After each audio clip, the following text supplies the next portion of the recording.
The story of Solomon's wisdom. In the golden days of ancient Jerusalem, when the temple stood gleaming like morning sunlight on precious stones, there lived a young king named Solomon. As the soft breezes of evening carried the scent of cedar and myrrh through palace corridors, Solomon would often walk in the gardens his father David had planted, contemplating the weight of his new responsibilities. One particularly peaceful night, as stars emerged like scattered diamonds across the velvet sky, Solomon knelt in prayer at Gibeon, where the ancient tabernacle still stood.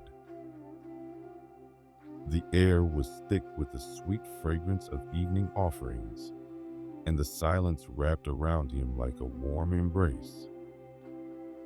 In this sacred moment, as gentle as dawn breaking over distant hills, the Lord appeared to Solomon in a dream.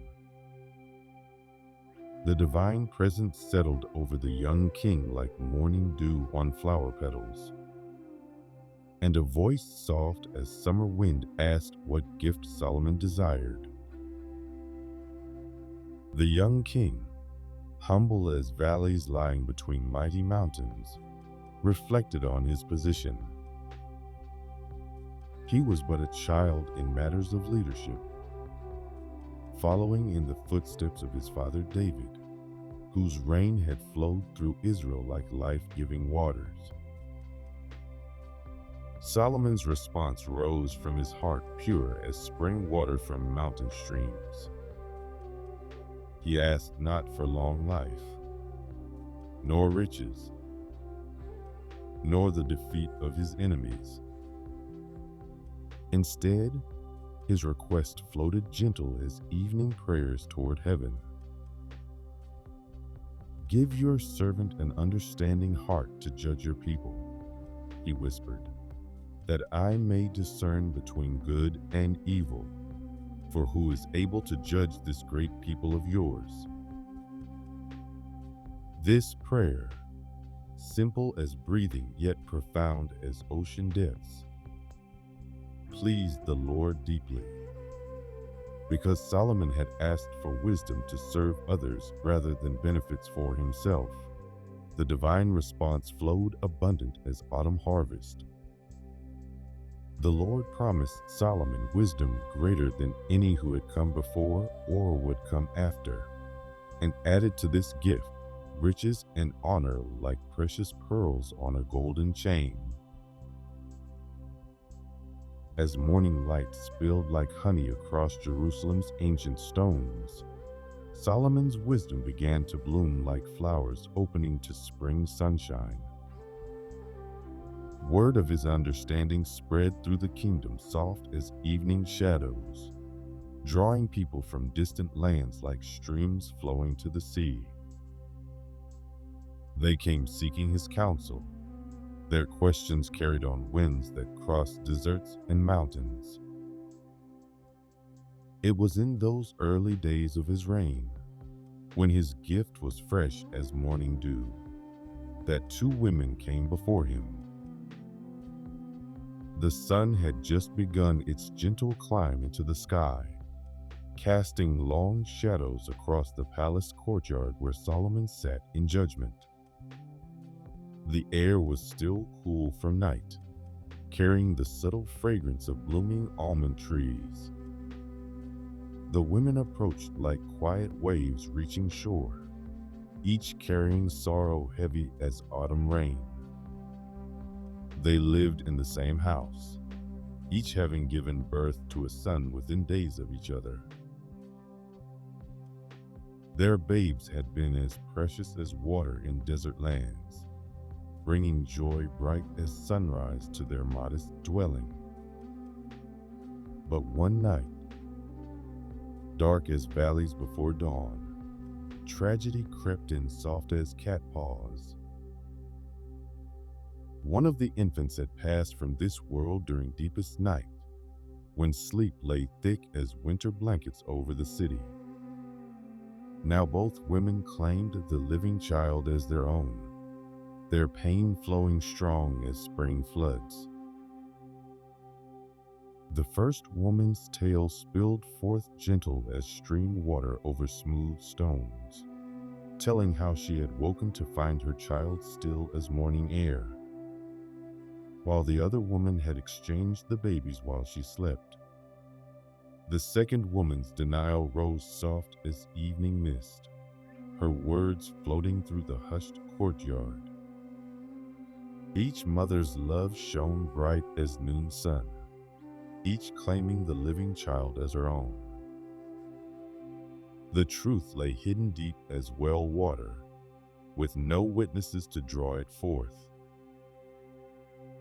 All who gathered in the courtyard that morning held their breath quiet as desert nights, wondering how Solomon would find wisdom in such troubled waters.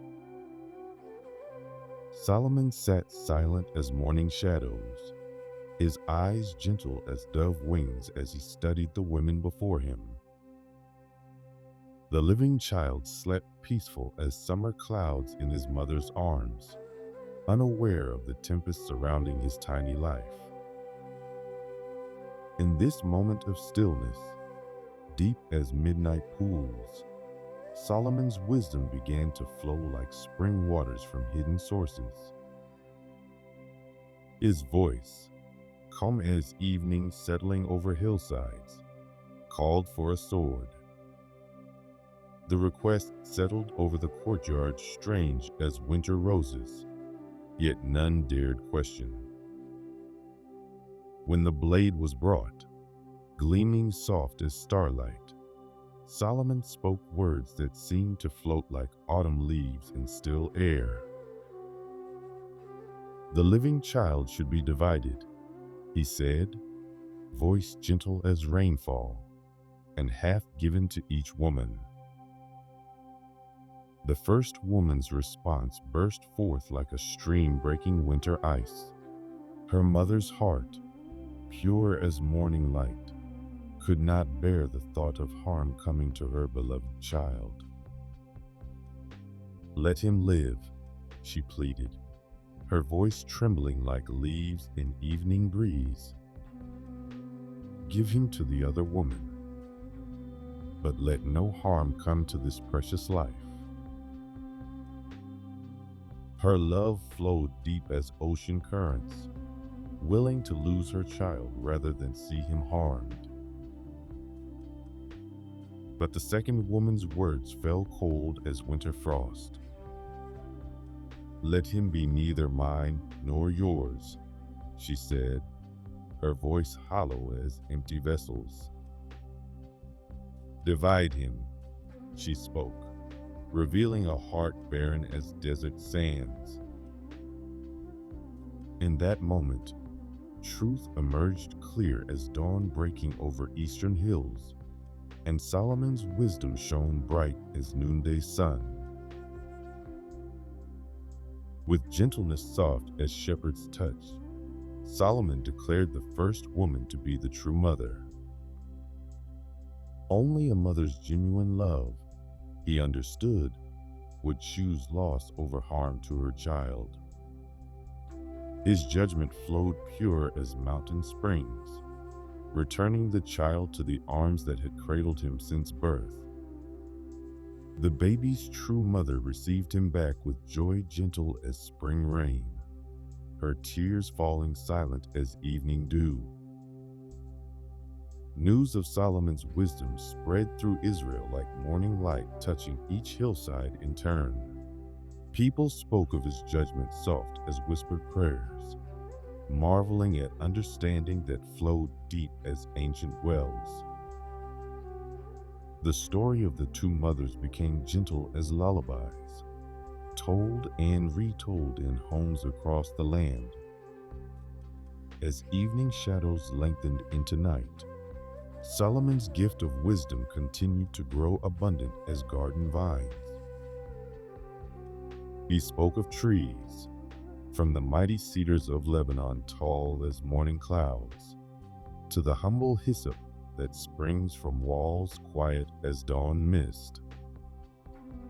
His understanding of creatures both great and small flowed natural as streams seeking seas.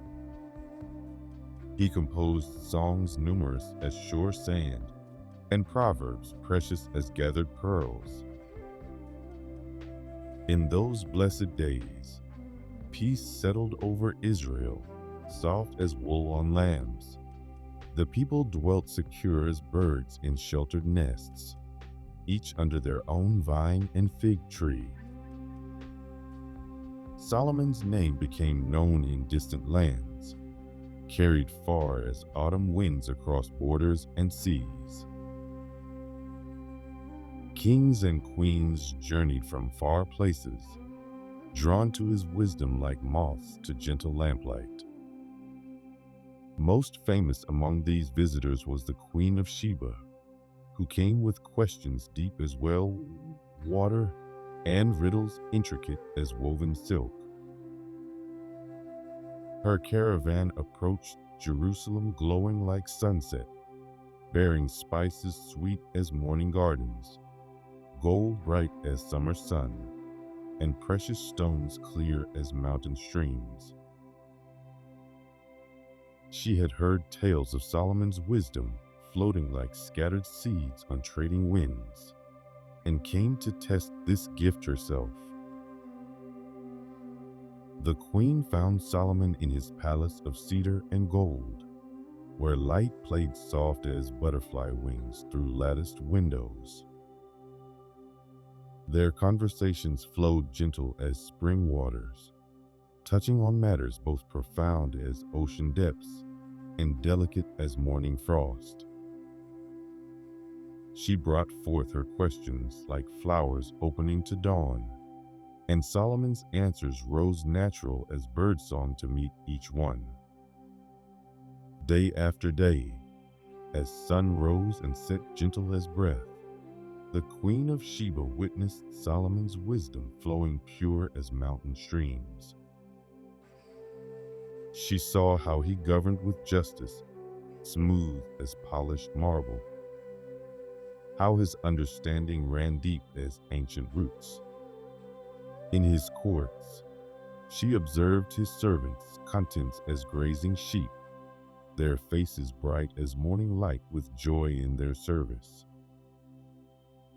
When at last she had experienced all, her spirit was moved quiet as leaves in evening breeze. The tales she had heard in her distant land, she confessed soft as prayer, were but half as wonderful as the truth she found flowing abundant as spring waters. Happy were those who stood before Solomon daily, drinking in wisdom sweet as honey from flowering fields.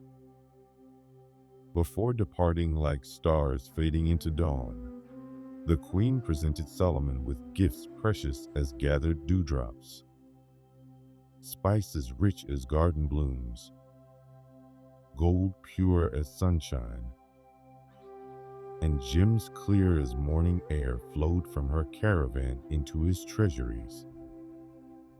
Solomon, generous as autumn harvest, returned her kindness with gifts that exceeded her giving, like rivers overflowing gentle banks. Throughout his reign, Solomon's wisdom remained fresh as morning light, guiding Israel like shepherds leading flocks to still waters.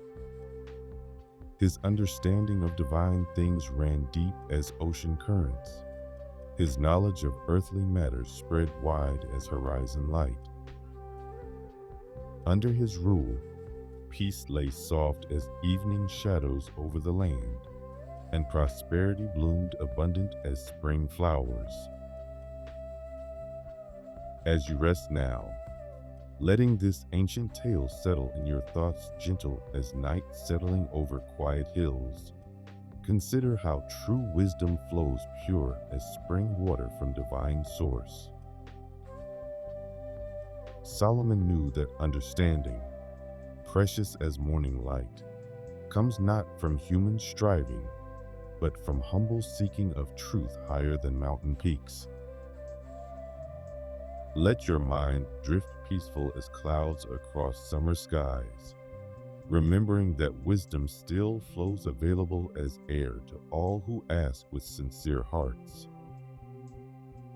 Like Solomon, we may seek understanding deeper than well water, not for glory bright as noon sun, but to better serve those around us. Rest in this knowledge soft as evening breeze, knowing that divine wisdom remains constant as stars, ready to guide all who seek it with hearts pure as morning dew.